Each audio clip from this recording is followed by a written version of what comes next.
Hi, hello. Welcome to another episode of Isaiah's Newsstand. It's your host, Isaiah Edwards.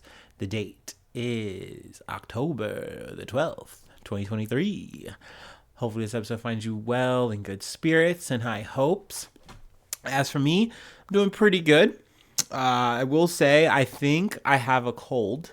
I feel like we have officially confirmed that as of today. Got a little scratchy throat action, a little bit of a leaky nose still, so it adds up. Boy math, you know what I mean? Let's see here. But other than that, today has been good. Overall, we're rocking steady and solid, if you will. Let's see here. No food really to report. Hamburger, hot dog situation. Let's see here. I'm going to take my typical startup, because, for my wellness. And then we will get into some news.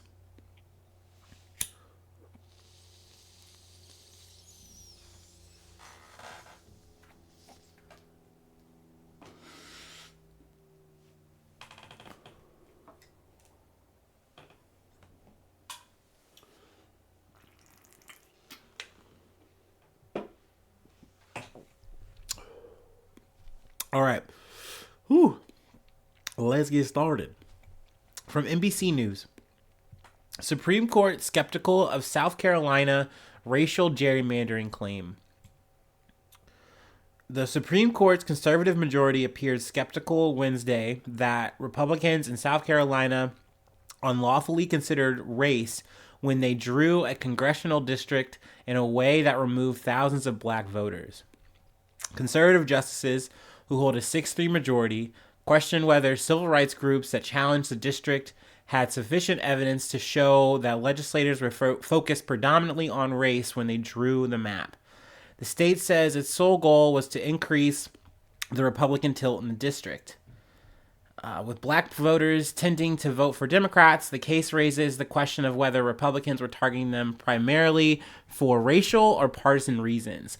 And I want to stop right there and say that, to me, is crazy that there is like a distinction here. Because with all the data, you can show where, hey, these decisions, these people are voting off of these partisan reasons. Or you're saying, no, I think all of these people who are black are going to vote Democrats, so we don't want them in next year. So to me, I feel like it is obvious. But I am not a Supreme Court justice. And granted, this has been a case that has worked its way up, all the from the lower courts to the Supreme Court. I believe the last lower court voted in favor of the plaintiffs. So essentially, this was supposed to be getting overturned, but then it came up to the Supreme Court, and now they're going to rule on it. And with them being this conservative, supercharged situation, more or less all of the conservatives are kind of echoing the same tune, that there's no smoking gun here, that you haven't shown actual like concrete evidence. So we think that this is just political movement, political tilting, which is allowed, which is, I go back to this a lot when we talk about American politics and how much I fucking hate gerrymandering. It's one of the few things that stuck with me since I was a kid in high school and I learned about it. And I'm like, this just feels illegal. But it's like, oh no, don't worry. Both sides can do it. And it's like, I don't care about that. It just feels bad as hell. But let me read a little bit more. The case has the justices grappling with the impact of their own ruling in 2019 that effectively gave the green light to so-called partisan gerrymandering, when it said federal courts have no role in assessing such claims. So essentially their hands-off approach has kind of worked in the favor of state legislature, and then they're doing whatever the fuck they want. And I do feel like in a big way, this is where the team sports kind of thing that I kind of keep mentioning a lot on this podcast, where I go, it really frustrates me how cohesive conservatives are as opposed to some Democrats. Because I've talked about some situations, and it's mentioned in this one with Alabama. They are steadfast in the fact that we don't care. And we've talked about this in the pod. They were voted by the Supreme Court. I guess there was enough differences where this was like, okay, concrete evidence here. So they were allowed to say, hey, no, we're striking this down. You have to redo your maps. It doesn't matter because literally the Republicans are like, fine, here's the new map. And it's like, you didn't do anything different. You didn't split up this group. You still have an issue here. And they're like, Oh, okay, whatever, just send it back. They were literally down to send it back to the Supreme Court. They do not care. They're willing to play this game. Whereas I've literally seen situations in New York, once again, that is a Democratic stronghold, and it's like, oh, we gotta go by the letter of the law. You guys gotta break this shit up, and that shit just gets me so irate. Like, and I get it, that's the right thing. You're supposed to have, like, actual balance in your courts and all this shit, but it's like, it just feels like yet again I'm on the losing team whenever I see that shit happen time and time and time and time and time again. So I did want to mention this. Granted, we're obviously going to have to wait a while for the actual verdict.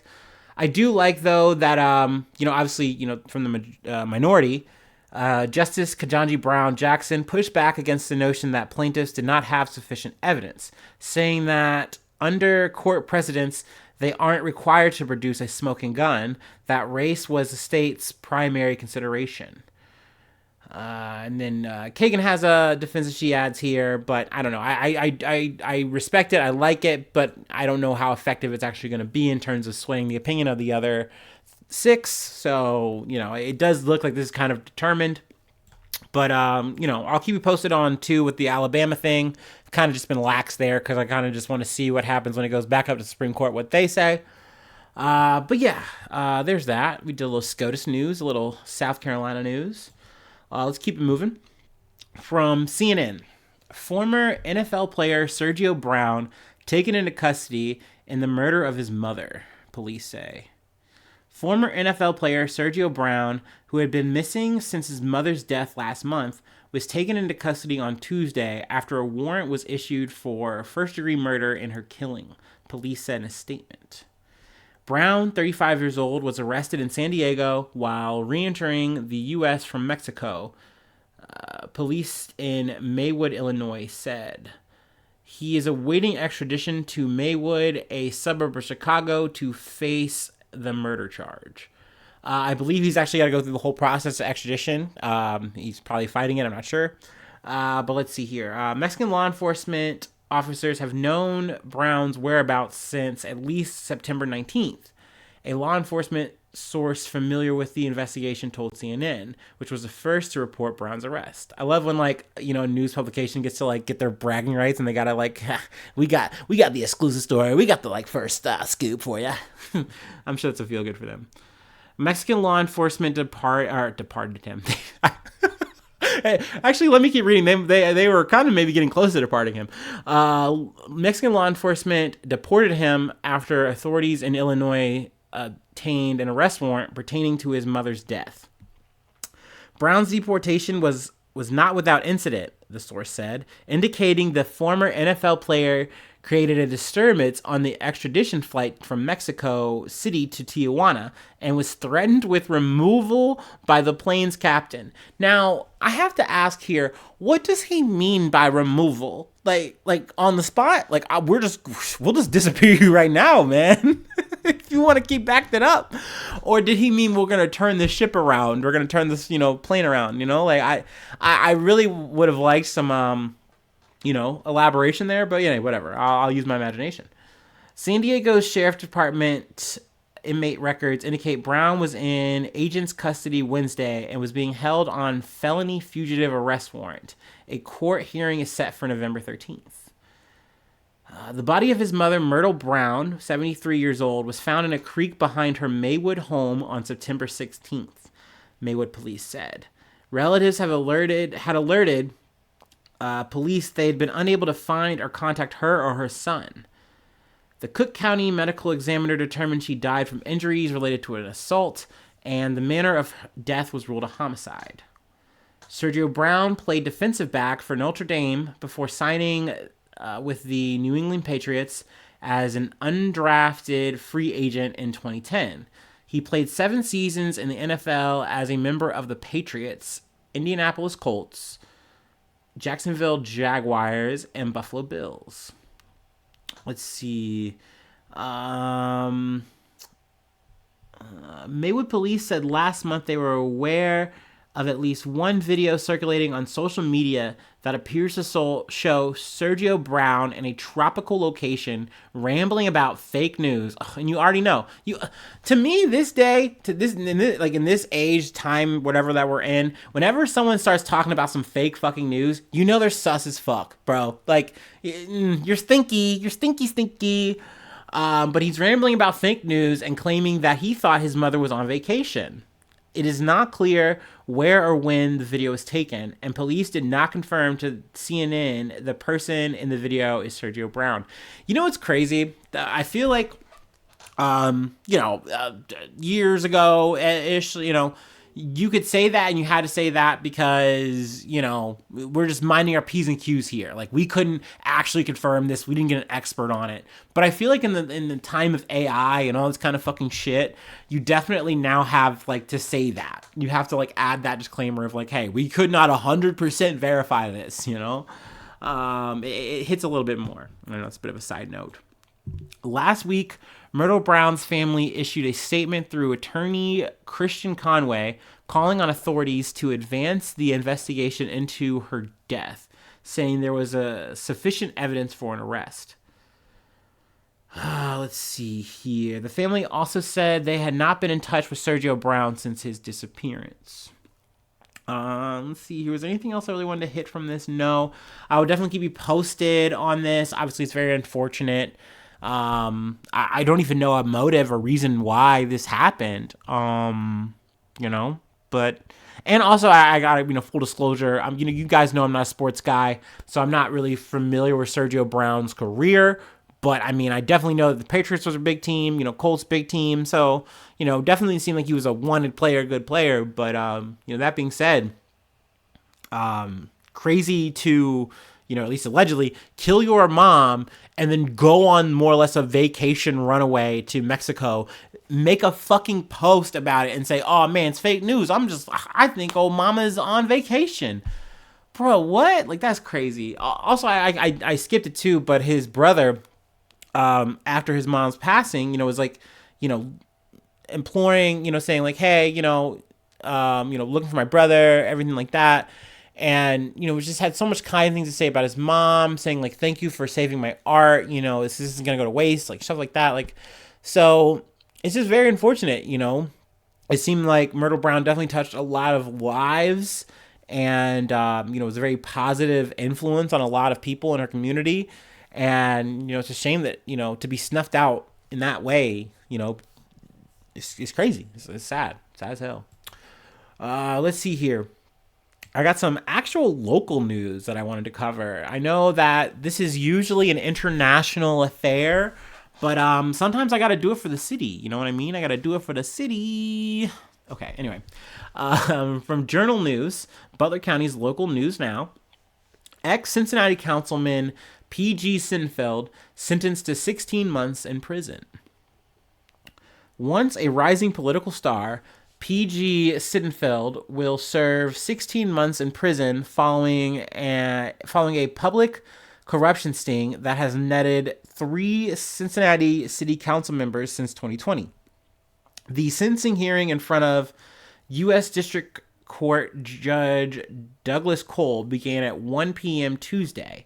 Several high-profile business and non-profit leaders were set to testify about Sittenfield's heavy-handed fundraising tactics as prosecutors attempted to show a pattern of behavior that they believe warrants a lengthy prison sentence.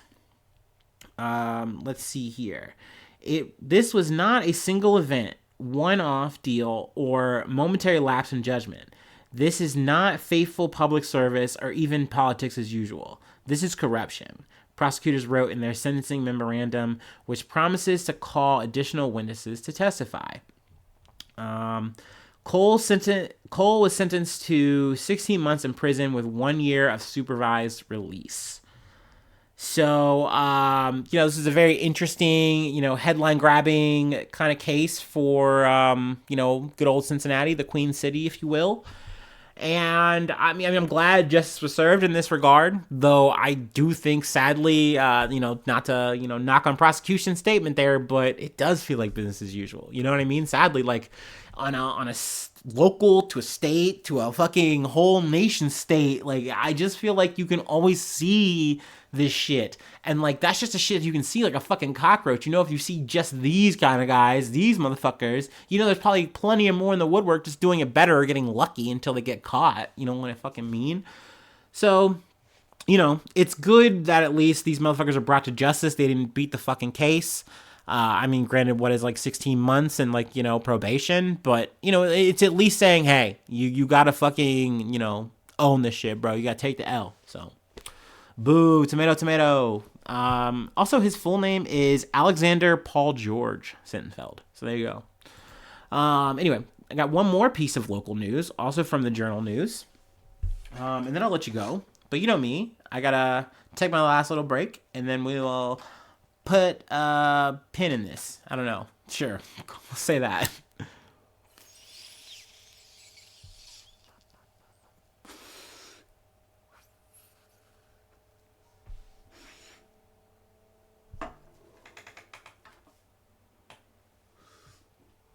Ooh.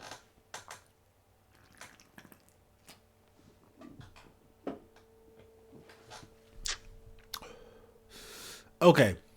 Also, I gotta add a trigger warning here. You know, for all the pet enjoyers, pet owners, pet lovers out there. Sadly, we gotta talk about a little bit of animal abuse.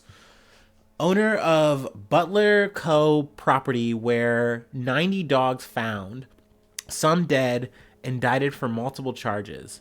Also, if you're hearing that, that is a plane, I believe. I'm not going through the Blitz or anything like that. It's not World War III or anything. You know, it's just a little local plane. It's keeping it all the way local today. A Butler County grand jury has returned more than 20 animal cruelty indictments against a woman arrested last summer following the seizures by the seashore, following the seizure of nearly 90 dogs at her Madison Township property. Rhonda Murphy, 60 years old, was initially charged with one felony count of cruelty to companion animals and two misdemeanor counts in Middletown. Middletown. I was going to say Middleton.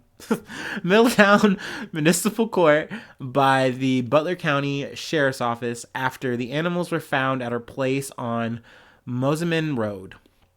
Today, Murphy was indicted for 23 counts of cruelty to companion animals, 16 fifth-degree felonies, and 7 second-degree misdemeanors. She is scheduled to be arraigned on October 24th by Magistrate Matt Reed. The case is assigned to Butler County Common Pleas Judge Noah Powers II. Let's see here. Let's skim a little further here. Murphy was arrested July 31st and spent several days in Middletown City Jail before she waived her right to a preliminary hearing, and the case was sent to a grand jury for consideration. Where is what I'm looking for? Here we go. Deputies, detectives, and deputy dog wardens arrived at the property where she lives, 5,000 block of Moseman, early July 27th for a welfare check on the dogs, court records show. Murphy ran a rescue called Helping Hands for Furry Paws, and she was known to the authorities because of previous calls, according to a court complaint. So, I mean, sadly, these are kind of stories I've kind of heard, at least actually for rescues, but usually in those situations, those rescues are fronts for like, they were like fronts for puppy mill kind of situations. And that's obviously really fucking sad fucking scene. But, you know, it is just complete and utter neglect of these, you know, obviously precious little fucking puppies. And, essentially you're just exploiting this and turning it for profit. Now, for her, I don't know. I feel like this is just neglect. You're in over your head with maybe your rescue. I don't fucking know. But in addition to the dogs found alive in horrific conditions, 30 canine bodies were discovered in refrigerators and freezers throughout the property and at an Eck Road property also owned by Murphy. Some bodies were, Some bodies were decomposed or liquefied and unable to be removed. 18 bodies were identifiable and able to be seized. Sorry. Ugh. Oh man. Whew. And Deputy Dog Warden Abigail Faulkner, she said that in the plate. Sorry, said that in a complaint. I am sorry. Animal Friends Humane Society on Princeton Road in Hamilton cared for their surviving pups that included senior dogs, nursing mothers, and newborn babies. Also, I want to add before we close this out is that the at least silver lining here is that all the dogs were taken, and even though this is still happening, she's never ever allowed to handle any animals like ever fucking again. So there's that. That's the at least good news I can give you out of this fucking bullshit cesspool of a story.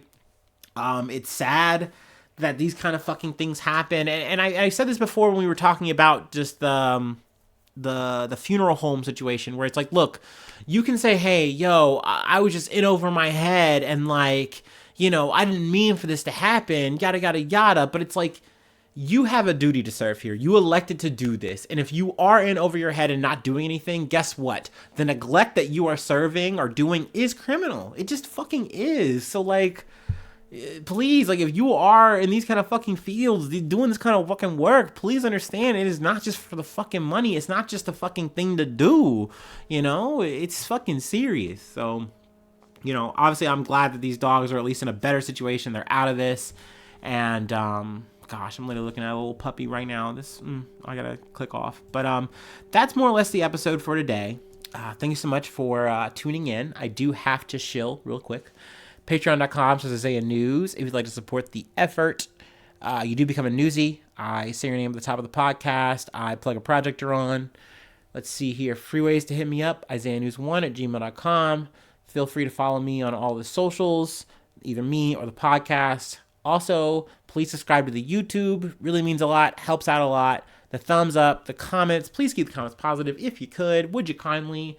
Those help out a lot, though, for my ego and the algorithm. And then also all the star reviews, all that kind of stuff. Answer the Q&A on the Spotify. That's a thing. So, yeah, that means a lot. Thank you so much. And hopefully I see you soon for some more good news. I love ya. Bye-bye. Mwah.